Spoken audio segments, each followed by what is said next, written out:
शाहिद अपनी बीवी से नफरत करता था। वह अपनी बीवी को एक आंख नहीं देख सकता था। एक रात अचानक उसने अपनी बीवी को बहुत मारना शुरू कर दिया। इतना मारा कि वह मर गई। जब वह मर गई तो बहुत ज़्यादा डर गया। जब उसने देखा कि ये मर गई तो वह उसे छुपाने की कोशिश करने लगा। उसने अपनी छत पर बने स्टोर रूम में उसको छुपा दिया और सबको बताया कि उसकी बीवी गायब है।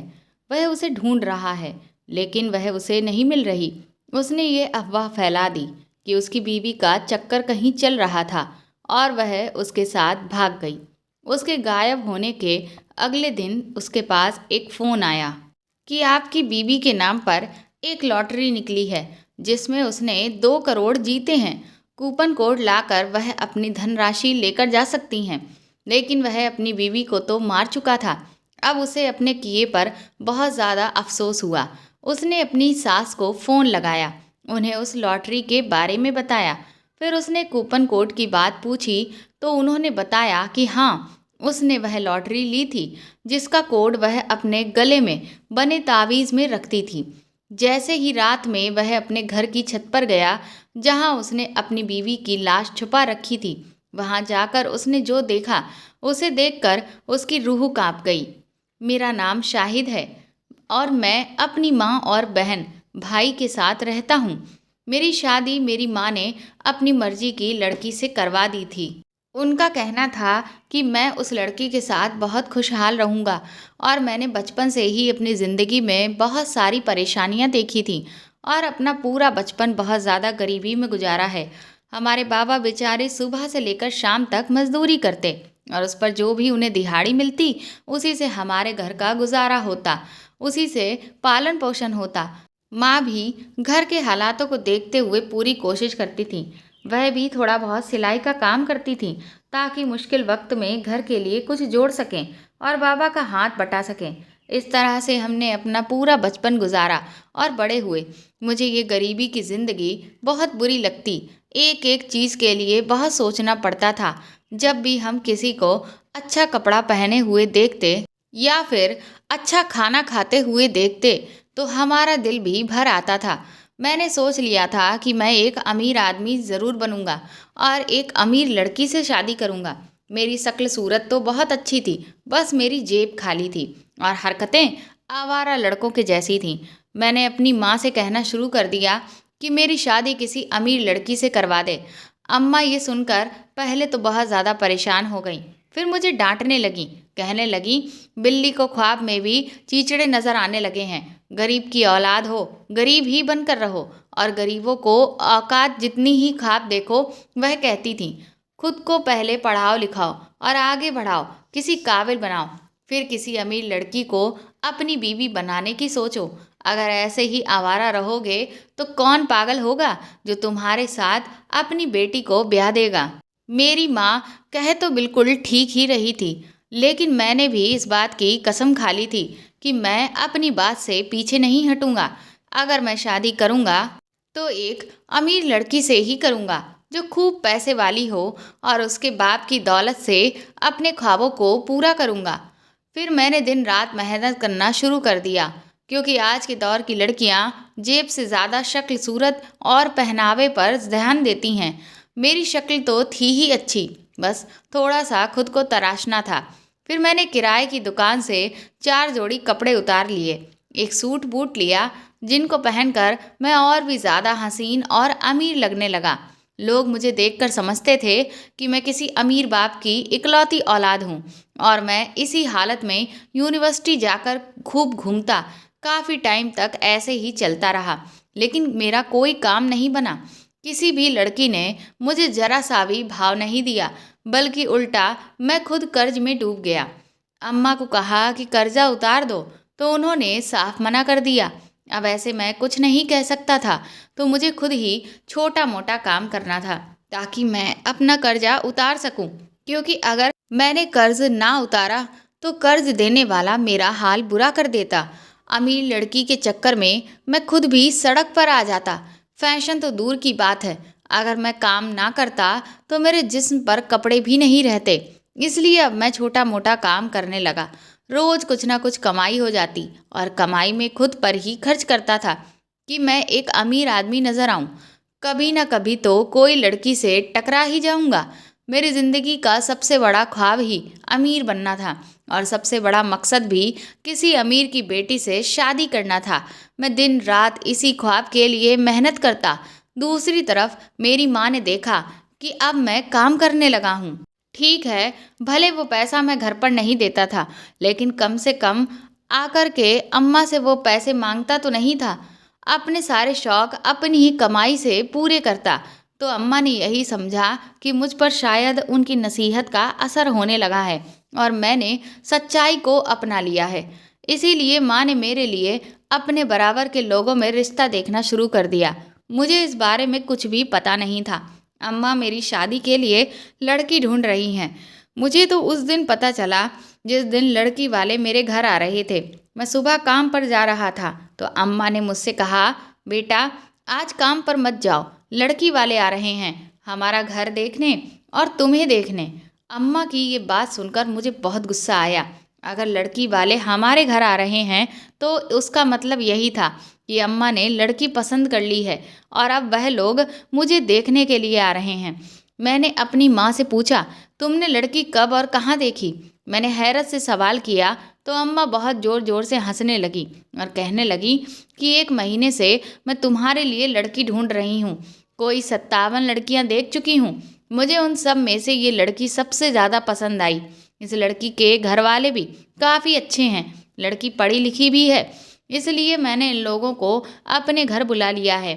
अम्मा ने मुझे पूरी डिटेल से समझाया। मैंने उनसे पूछा, क्या लड़की के घर वाले अमीर हैं? मुझे लगता है आपको मेरी बात याद ही होगी। आपने रिश्ता ढूंढते वक्त मेरी बातों का ध्यान रखा होगा। लेकिन अम्मा ने मुझे फिर से बहुत डांटा और समझाया और खूब बातें सुनाई। उससे पहले कि मैं अम्मा से जवाब देता या मैं उन्हें कुछ समझाता कि तभी उसी वक्त लड़की वाले घर आ गए। मैंने बुरा सा मुंह बनाकर अपनी माँ को गुस्सा दिखाया, पर उस गुस्से का कोई असर नहीं हुआ। उन लोगों को हमारा घर बहुत अच्छा लगा। वह लोग वापस जाते वक्त हाँ कहकर चले गए। उन्हें हमारा घर और मैं दोनों पसंद आए। मेरी माँ तो खुशी से नाच रही थी, लेकिन मुझे रिश्ता होने की खुशी सिर्फ तब होती जब लड़की किसी अमीर घर से होती और उससे मेरी शादी हो जाती। दरअसल मैं लालच में अंधा हो गया था। मुझे पैसों के आगे कुछ नज़र नहीं आ रहा था। मैं सिर्फ अपने ऐशो आराम का सोच रहा था। इंसानियत और लोगों के दिल मेरे सामने बिल्कुल बेकार हो चुके थे। मुझे किसी चीज़ से कोई फ़र्क नहीं पड़ता था। लेकिन मेरी माँ अभी लालच में अंधी नहीं थी। इंसानियत और इंसान के किरदार को वो पैसों से ज़्यादा महत्व देती थी। और लड़की के घर वाले बहुत नेक लोग थे, इसीलिए मेरे इनकार करने के बावजूद भी अम्मा पर कोई असर नहीं हुआ और मेरी मंगनी करा दी गई। उसी दिन शादी की तारीख भी तय कर दी गई। मुझे इस शादी की ज़रा भी खुशी नहीं थी। मैं बस ये रिश्ता ख़त्म करना चाहता था। लेकिन मेरी 1000 कोशिशों के बाद भी रिश्ता ख़त्म ना हुआ। शादी की तारीख 3 महीने बाद की थी। मैंने उन 3 महीनों के वक्त में हर वक्त कोशिश की कि ये रिश्ता जैसे तैसे ख़त्म हो जाए। लड़की के घर वाले गरीब थे, इसलिए मुझे बिल्कुल भी पसंद नहीं थे। फिलहाल शादी का दिन आ चुका था। मेरी माँ बहुत ज़्यादा खुश थी। आखिर ये रिश्ता मेरी माँ ने जो कराया था, इसीलिए वह बहुत खुश थी। हालांकि मेरी शादी वाले दिन मेरे चेहरे पर कोई खुशी नहीं थी और मैं पूरे टाइम मुंह फुलाकर बैठा था। निकाह के वक्त यही सोच रहा था कि कैसे भी करके मैं कैसे अपनी जान को बचाऊं।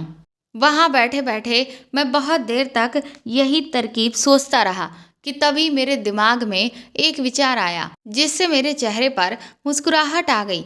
बेमन से की हुई शादी और रिश्ते से जान छुड़ाने का मुझे तरीका मिल गया था।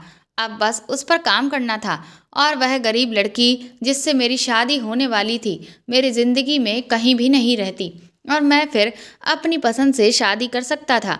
यानी अमीर लड़की से शादी कर लेता और ऐश की जिंदगी बिताता। उससे छुटकारा पाने का तरीका मिलने के बाद मैं बहुत सुकून से हो गया था। लेकिन मुझे रात होने का इंतज़ार था। मैं भी बेचैनी से वक्त गुजार रहा था और इंतज़ार करने लगा कि कब शादी की सारी रस्में पूरी हों और मैं अपनी बीवी के कमरे में जाऊं और उससे छुटकारा पाऊं। जब सब लोग सो गए तो मैं अपने तैयार किए हुए मंसूबों पर अमल करने की ठान ली थी। लेकिन पता नहीं, न जाने क्यों मुझे डर भी लगने लगा था। जाहिर सी बात है कि तरीका तो मैंने सोच लिया था, वह इतना खतरनाक था कि अगर कोई सुन लेता तो उसकी तो रूह ही कांप जाती। मैं सोच रहा था कि मैं जितनी जल्दी अपनी बीवी से छुटकारा पाऊं उतना ही अच्छा होगा, लेकिन साथ ही उतना ही ज़्यादा डर भी लग रहा था। सारे कामों से निपटने के बाद जब मैं अपने कमरे में आया, अपनी बीवी को बेड पर बैठा मेरा इंतज़ार करते देखा, तो उसे देखकर एकदम मेरे दिल को एक सुकून सा मिला और मैं अपनी योजना के बारे में भूल गया। कौन ऐसा जालिम पति होगा जो एक खूबसूरत लड़की के पास जाकर इस मौके को गंवाना चाहे, वह भी तब जब लड़की उसकी पूरी तरीके से हो और वह उस पर पूरा हक रखता हो। मैंने अपनी सारी योजनाओं पर पानी फेर दिया और एक हद तक कुछ अरसे के लिए सब कुछ भूलकर अपनी बीवी की तरफ आगे बढ़ा। शादी तो अब हो ही गई थी। अब लड़की अमीर हो या गरीब, उसे क्या फर्क पड़ता था? मैं इसमें क्या कर सकता था? लेकिन बीवी बहुत खूबसूरत थी। उसे देखकर मैं उसकी तरफ खिंचा चला गया और हम दोनों ने कुछ कुछ दिन बहुत खुशी से बिताए। मेरी बीवी भी मुझसे बहुत खुश थी। मैं भी शादी की खुशी में भूल गया था कि मैंने एक योजना तैयार कर रखी है अपनी बीवी से छुटकारा पाने की। पूरे 1 महीने के बाद उस दिन मेरी बीवी ने अपने मायके जाने की बात कही। मैंने उसे खुशी खुशी जाने दिया। उस दिन जाते वक्त उसने कहा, मेरे पास आपके लिए एक बहुत बड़ा सरप्राइज़ है, बस दुआ कीजिए। मैंने उससे कहा, बताओ जल्दी। लेकिन वह बोली, कल आकर बताऊंगी। मैंने भी ज़्यादा जोर नहीं दिया और उसे मायके छोड़ आया, ये कहकर कि शाम को आते वक्त वापस ले आऊँगा। वापस आया तो मुझे बहुत दिनों बाद अपनी योजना याद आई। तो फिर मैंने अपना सर पकड़ा और सोचा कि मैंने उस पर काम क्यों नहीं किया। मैं यही सोचने लगा, लेकिन अब और कुछ सोचने की ज़रूरत नहीं थी कि अब मैं किसी भी हाल में इससे छुटकारा पालूंगा। मैं उस वक्त ये भूल गया कि मेरी बीवी दरअसल मेरे लिए नसीब वाली साबित हुई है और साथ ही कुछ सरप्राइज़ भी देने वाली है। मैंने अपनी योजना पर काम शुरू कर दिया। मैंने बीवी के शाम को अपने भाई के साथ वापस आने को कहा। वह बहुत ही ज़्यादा खुश थी। उस वक्त तो मुझे बहुत ज़्यादा अजीब लगा, क्योंकि आज से पहले उसे इतना खुश मैंने कभी नहीं देखा था। लेकिन मुझ पर उस दिन कुछ असर नहीं हुआ और मैंने अपनी योजना पूरी करने की ठान ली थी। आखिरकार वो दिन आ ही गया था जब मैंने खामोशी से उस पर अमल करना शुरू करा। रात के 3 बजे मैं अपनी छत पर गया और अजीब तरीके की आवाज़ निकाली। मेरी बीवी उस वक्त गहरी नींद में थी, लेकिन वह आवाज़ सुनकर हड़बड़ाहट से जाग गई और इधर उधर देखा। तब मैं उसे कहीं नज़र नहीं आया तो वह फौरन ही छत की तरफ आगे बढ़ी। मैं उस टाइम दरवाजे के पीछे छुपा हुआ था। जैसे ही वह छत पर चढ़ी, मैंने उसे पकड़ लिया और उसके मुंह में कपड़ा ठूस दिया और उसे बहुत मारा। मैंने उसे इतना मारा कि वह मर गई। कुछ देर बाद जब मैंने देखा तो उसकी जान जा चुकी थी। मैंने उसे लिटाया और छत पर बने स्टोर रूम में छुपा दिया, जहाँ कोई नहीं जाता था। अपना काम पूरा करके मैं नीचे आया और सोचने लगा सुबह क्या करना है। मैं बहुत खुश था कि मैंने इस गरीब लड़की से छुटकारा पा लिया। अब मैं आराम से एक अमीर लड़की से शादी कर सकता हूँ। सुबह होते ही मैंने शोर मचा दिया। मेरी बीवी भाग गई। उसका कहीं चक्कर चल रहा था, उसी के साथ भाग गई। ये बात पूरे मोहल्ले में सारे रिश्तेदारों में और बीवी के घर वालों तक पहुंच चुकी थी। मैं बहुत उदास होने का नाटक कर रहा था। हाय, मेरी बीवी भाग गई, क्या कमी थी मुझ में। सब लोग मेरी बीवी को बहुत बुरा भला कहने लगे। उसके मायके वाले भी शर्म से सर झुकाए खड़े थे और उससे बुरा भला कह रहे थे। कैसी लड़की है, भाग गई। मैं अंदर ही अंदर खुश हो रहा था कि चलो, जैसी योजना बनाई थी वैसा ही सब काम पूरा हुआ। जब मैं सारा ड्रामा करके बुरी तरह से थक चुका था तो मैं अपने कमरे में गया। थोड़ी ही देर के बाद मुझे एक फ़ोन आया। मेरा किसी से भी बात करने का मन नहीं था, लेकिन जब बार बार फ़ोन बज रहा था तो मैंने सोचा उठा लेता हूँ। जब मैंने फ़ोन उठाया तो उधर से एक आदमी बोल रहा था, जिसने मेरी बीवी का नाम लिया और कहा कि आपकी बीवी ने 2 करोड़ की लॉटरी जीती है, कूपन कोड लाकर आप राशि ले जाएं। ये सुनकर तो मेरे होश ही उड़ गए।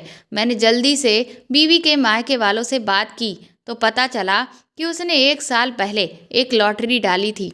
उसका कूपन कोड उसके गले में बंद है, ताबीज़ में था। ये सुनकर मैंने फौरन मोबाइल फेंका और छत पर स्टोर रूम में गया। जैसे ही मैंने दरवाज़ा खोला, मेरे तो होश ही उड़ गए। मैं बहुत डर गया था और वापस अपने कमरे में आ गया। लंबी सांस लेने लगा। मैंने इधर उधर डर कर देखा तो कहीं कोई मुझे देख तो नहीं रहा है। उस वक्त डर की वजह से मेरा पूरा बदन पसीने से नहा रहा था। वह स्टोर रूम का मंजर मेरी आंखों से जा ही नहीं रहा था। मेरा दिमाग फौरन खराब हो गया। लॉटरी को भूलकर एक और मुसीबत मुझे अपनी तरफ आती हुई नजर आ रही थी। ये सोचकर ही मैंने एक बैग उठाया और उसमें कुछ कपड़े लेकर भागने की सोची। फिर मैंने सोचा, किसी ने मुझसे पूछा कहाँ जा रहे हो तो मैं क्या जवाब दूंगा कि मैं कहाँ जा रहा हूँ। सुबह ही तो मेरी बीवी भागी है और अब कुछ ही घंटों बाद ही मैं भी जा रहा हूँ, तो सब मुझ पर शक करने लगेंगे। ये सोचकर मैं अपना सर पकड़कर बैठ गया कि अब मैं क्या करूँ। बहुत बड़ी मुसीबत में मैं फंस चुका हूँ। मेरा यहाँ रहना मुसीबत को दावत देना है और मेरे आगे पीछे कुआं और खाई थी। मेरा दिल बहुत ज़ोर से धड़क रहा था। पहली बार मुझे अपने लालच पर बहुत अफसोस हुआ कि मैंने अपनी एक खूबसूरत बीवी के साथ क्या किया। मैंने सोचा, दिन दहाड़े निकल लूँगा तो सब मुझ पर ही शक करेंगे। मैंने सोचा कि मैं रात तक का इंतज़ार करता हूँ, वही सही मौका होगा यहाँ से भागने का। ये सोचकर ही मैंने अपना बैग पैक करके साइड में रख दिया था। अब मैं अपने कमरे से बाहर निकल आया। मैंने थोड़ी देर रोने धोने का ड्रामा किया और शराब पी। मुझे ये ड्रामा करते वक्त डर लग रहा था। ऐसा लग रहा था जैसे हर कोई मुझ पर ही शक कर रहा है। मैंने बहुत मुश्किल से पूरा दिन घर में बिताया। रात होते ही मैं कमरे में भाग गया और 12 बजने का इंतज़ार करने लगा। तभी मेरी माँ मेरे कमरे में आई और मैंने उन्हें अचानक कमरे में देखकर पूछा, क्या हुआ माँ, सोई नहीं अभी तक? मेरी माँ मुझे शक की नज़रों से देख रही थी। वह मेरे पास बैठी और उन्होंने कहा, तेरा चेहरा क्यों उतरा हुआ है? तू बहुत ज़्यादा परेशान लग रहा है। सब ठीक है ना? क्या हुआ? अम्मा के ऐसे सवालों से मैं घबरा गया।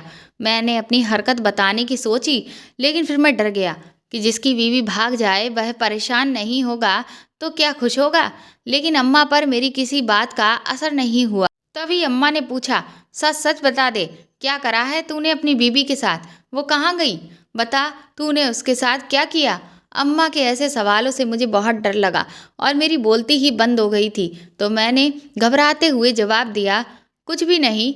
मैं समझ गया था कि मेरी माँ को मुझ पर शक हो गया है और अब यहाँ से फरार होने का कोई रास्ता नहीं है। वह सारे सच जानकर ही रहेगी। फिर मैंने डरते हुए आज अपनी माँ को सारा सच बताया। मेरी माँ सारा सच सुनकर बहुत रोई। थोड़ी देर तक उनसे कुछ भी बोला नहीं गया। वह बार बार एक ही सवाल मुझसे पूछ रही थी कि जो तूने कहा वह सच है क्या? अब मैं हाय तौबा करे जा रहा था। वह सब देखकर मेरी जान लटक गई। मेरी माँ ने कहा, मुझे लगता है तेरी बीवी कोई जादूगरनी है या कोई बुरा साया है। अम्मा ने ये कहा तो मैंने डर के मारे इधर उधर नज़रें फेर ली। फिर मैंने माँ को बताया कि मैं ये शहर छोड़कर जा रहा हूँ। माँ ने मुझे बहुत रोका कि मत जाओ, उल्टा मुसीबत तुम्हारे गले पड़ जाएगी। लेकिन मैंने उनकी एक ना सुनी और बैग उठाकर घर से निकल गया। अभी मैं निकलने वाला ही था कि तभी मेरे नंबर पर मेरे ससुराल से कॉल आई और जब मैंने फ़ोन उठाया तो जो कुछ उन्होंने कहा उसे सुनकर मेरे पैरों तले ज़मीन निकल गई। मैंने फ़ौरन ही वहाँ से भागना चाहा, लेकिन तभी घर के बाहर बहुत सी आवाज़ें आईं और कोई दरवाज़ा खटखटाने लगा। मैंने घर वालों से कहा कि दरवाज़ा मत खोलो, लेकिन आने वाले दरवाजे तोड़कर अंदर आ चुके थे और साथ ही पुलिस को साथ लाए थे। मेरे हाथ से बैग छूट गया और मैं वही सब देखकर सदमे में ज़मीन पर बैठ गया। दरवाजे पर मेरे ससुराल वाले और पुलिस मौजूद थी। मेरी सास ने खामोशी से मुझे देखा और जैसे ही थोड़ा आगे होकर साइड में हुई, उसके पीछे मेरी बीवी खड़ी थी, जिसे देखकर मेरी और मेरी माँ की चीखें निकल गईं। उसी समय मुझे मेरी माँ की वह बात याद आई कि तेरी बीवी शायद कोई जादूगरनी है। ये सोचकर ही मैं कांप रहा था कि मेरी सास के पीछे जो लड़की खड़ी है वह मेरी बीवी है और मेरे ससुर ने जो बात कॉल पर कही, उसने ये कहा कि तुम्हारी भागी हुई बीवी को हम लेकर घर आ रहे हैं। मेरी बीवी सही सलामत उनके साथ खड़ी थी। मुझे बहुत अच्छे से याद है कि मैंने तो उसे मार दिया था। ये सब सोच सोच कर ही मेरा दिमाग घूमने लगा कि आखिर ये सब क्या हुआ, मेरे ससुराल वाले कैसे आ गए। उन्होंने कहा, बेटा तुम्हारी भागी हुई बीवी को हम वापस लेकर आए हैं। और उन्होंने कहा, हमें माफ़ कर देना बेटा, हमारी बेटी ने ऐसी हरकत करी, लेकिन अगर अब वो ऐसा कुछ करे तो इसे जिंदा जमीन में गाड़ देना। मेरे ससुर ने मेरी बीवी का हाथ मेरे हाथ में देते हुए शर्मिंदा होकर कहा, और मैं ये सोच रहा था कि वह लोग मुझे कत्ल के केस में गिरफ्तार करवाने आए हैं, लेकिन ऐसा कुछ भी नहीं था। वह लोग मेरी बीवी को मेरे पास छोड़कर पुलिस को लेकर वापस चले गए, लेकिन मेरी बीवी के सवाल अभी बाकी हैं। मैंने अपनी बीवी की तरफ देखा, जो खामोशी से अंदर चली गई। मैंने अम्मा के चेहरे को हैरत के साथ देखा। अम्मा खुद बहुत परेशान थी, डरी हुई थी। वह भी मेरे साथ अंदर चली गईं, जहाँ मेरी बीवी बैठी थी। जब हम अंदर पहुँचे तो उसने खुद ही बात करना शुरू किया और बोली कि आप लोग हैरत में होंगे कि एक मरी हुई लड़की जिंदा कैसे है। यकीनन आप लोग मेरे ऊपर चुड़ैल होने का शक कर रहे होंगे। मेरी बीवी खास तौर से मुझसे कह रही थी, लेकिन उसके बोलने के तरीके में कोई सख्ती नहीं थी, और जो अम्मा उस पर चुड़ैल होने का शक कर रही थीं, उन्हें शायद हमारे दिमाग पढ़ लिए थे, और वह अम्मा की इस बात पर चौंक गई। मेरी बीवी ने हम सब की तरफ देखा और कहा, मैं आपको बताती हूँ आखिर हुआ क्या था। शादी से पहले जब मेरी अम्मा ने मेरे सामने ये रिश्ता रखा तो मैं बिल्कुल भी खुश नहीं थी, क्योंकि एक तो आप लोग गरीब थे और ऊपर से मुझे ये गुमान था कि आप बदसूरत भी होंगे। मैं खूबसूरत पति चाहती थी कि मेरी शादी किसी ऐसे इंसान से हो जो मुझसे भी ज़्यादा खूबसूरत हो। मैंने बहुत मना किया अपने घर वालों से, लेकिन कोई भी नहीं माना। लेकिन जब मैंने आपको देखा तो मैं बहुत ज़्यादा खुश हो गई थी। मैंने सोचा कि मुझसे भी ज़्यादा खूबसूरत तो पति मुझे मिला है, और जब मैंने अपने आप को आपके साथ देखा तो हम दोनों साथ में बहुत ज़्यादा अच्छे लग रहे थे। उसके बाद हमने जैसे जैसे समय बिताना शुरू किया तो मुझे ये लगने लगा कि आप गरीबी की ज़िंदगी से बहुत ज़्यादा परेशान हैं। मेरा बहुत दिल करता था कि मैं आपके लिए कुछ करूं। उन्हीं दिनों मेरी एक बहन ने मुझे एक लॉटरी के बारे में बताया। मैंने अपनी सलामी के पैसों से लॉटरी डाली और सोचा कि इनाम निकलेगा तो मैं आपको एक अच्छा सा तोहफा दूंगी। मैंने अपने मायके वालों को समझा दिया था, अगर कभी आपके सामने बात आए तो कह देना कि लॉटरी मैंने शादी से पहले डाली थी, क्योंकि मैं चाहती थी कि आप ये ना समझें कि मैंने आपकी गरीबी देखकर लॉटरी डाली है। मुझे लगा कि शायद आपको बुरा लग जाएगा। घर से जब उस दिन मैं मायके जा रही थी तो बहन ने बताया कि तुम्हें लॉटरी निकल आई है। मैं बहुत ज़्यादा खुश थी। मैं मायके गई तो सोचा खुद ही लॉटरी का कूपन कोड डालकर पैसे निकाल लूँगी, लेकिन फिर ख्याल आया कि जब आपको कॉल आएगी तो आप इतना ज़्यादा खुश होंगे, इसीलिए मैंने आपका नंबर वहाँ दिया और आपको फ़ोन करवाया, आपको कॉल करके खुशखबरी दी। मैंने उस दिन आपको कहा था ना कि मायके से वापस आने के बाद मैं आपको सरप्राइज़ दूंगी। दरअसल मेरे पास उस दिन यही लॉटरी वाली ही खुशखबरी थी, और दूसरी बात ये थी कि मैं माँ बनने वाली थी। लेकिन इससे पहले ही आपने मेरा कत्ल करना चाहा। मैंने जब आपको जानवरों की तरह मुझे मारते हुए देखा तो मैंने सांस रोककर ड्रामा करा कि मैं मर चुकी हूँ, ताकि मेरी जान बच जाए और आप मुझे मुर्दा समझकर फेंक दें और चले जाएं। जब आप चले गए तो मैं उठकर अपने रास्ते चली गई। जब आप मुझे मुर्दा समझकर गए तो मैंने अपने जख्मों को चेक किया और फिर मैं घर से निकली। अपने पापा को कॉल किया और वह मुझे लेने आए। मैं उनके साथ अपने मायके चली गई। वहाँ मैंने अपनी मरहम पट्टी करवाई। मेरे घर वालों ने कहा कि वो आप पर केस करवाना चाहते हैं, लेकिन उससे पहले वह ऐसा करते कि मैंने उन्हें बताया कि आप मेरे बच्चे के होने वाले बाप हैं। आप लोग ऐसा कुछ ना करें, मुझसे ये सब बर्दाश्त नहीं होगा। फिर मैंने एक योजना बनाई थी कि मैं कैसे अपने आप को पुलिस के हवाले करूं, और मेरे मायके वालों को कहा कि मैं कहाँ मिली, फिर वह मुझे लेकर आपके पास आएँ और आपके हवाले कर यहाँ से चले जाएं। मेरे पापा ने मेरा बहुत साथ दिया। मेरी बीवी ने जब सारी कहानी बताकर ख़त्म की तो मेरे घर वालों को हैरत हो रही थी कि इतना कुछ हो जाने के बाद भी ये औरत वापस कैसे आ सकती है मुझ जैसे जानवर के पास। फिर मुझे समझ आया कि मैं अपना भरोसा खो चुका हूँ। वह बस हमारे होने वाले बच्चे की वजह से वापस आई है, और ये अजूबा ही था कि मैंने उसे इस कदर मारा, उसके बाद भी बच्चा सही सलामत था। ये सब सोचकर ही मैं अपनी बीवी के पैरों में गिर गया और उसे सच्चे दिल से माफ़ी मांगी, और खुद से भी। इसके बाद मैंने अपनी बीवी को कहा, मुझे लॉटरी में निकलने वाली रकम भी नहीं चाहिए और उसे गरीबों में बांट देंगे, और मैं दिन रात मेहनत करके अपनी रोटी खुद कमा लूँगा। उसके बाद मेरी बीवी ने वह इनाम गरीबों में बांट दिया और मैंने अपने लालच से तौबा कर ली और खूब मेहनत करना शुरू कर दिया। मेरी बीवी बहुत अरसे तक मुझसे दूर रही, लेकिन जब खुदा ने हमें एक प्यारी सी बेटी दी तो मेरी बीवी का दिल नरम पड़ गया और मैं अपनी बीवी का बहुत शुक्रगुजार था। उसके बाद से मेरी उससे मोहब्बत और ज़्यादा बढ़ गई और उसकी मोहब्बत ने फिर मेरी पूरी दुनिया ही बदल दी। तो दोस्तों, आपको ये कहानी कैसी लगी कमेंट करके ज़रूर बताएं और प्लीज़ इस कहानी को ज़्यादा से ज़्यादा लाइक और शेयर करके मेरे चैनल को सपोर्ट करें। साथ ही अगर आप मेरे चैनल पर नए हैं तो सब्सक्राइब करके बेल आइकन ज़रूर दबा दें ताकि आगे भी मैं आपको ऐसी ही अच्छी कहानियाँ सुनाती रहूँ। Thank you.